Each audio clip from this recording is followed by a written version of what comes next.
4 साल मुल्क की बहुत बर्बादी हो चुकी। बानी पीटे ने इस कौम में सिर्फ नफरत फैलाई। अब हम सबको मिलकर आगे बढ़ने का सोचना चाहिए।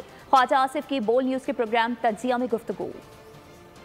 ये बड़ी बर्बादी हुई है 4 साल की जो हुक्मरानी है और उससे पहले जो इसको रिवर्स करना पड़ेगा। और रिवर्स जो है इस नफरत को आप मोहब्बत से कर सकते हैं, नफरत को नफरत से कभी रिवर्स नहीं करता। अल्लाह करे हमारे मुल्क में कोई ऐसा वक्त आए कि ठीक इलेक्शन के को जो है ठीक माना जाए।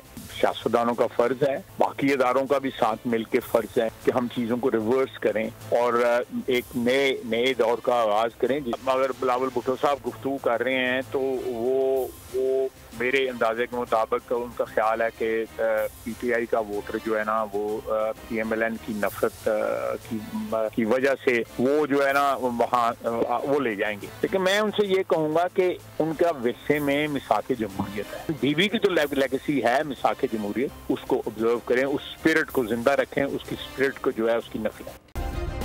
सब्सक्राइब करें और बेल दबाएं ताकि कोई खबर रह न जाए।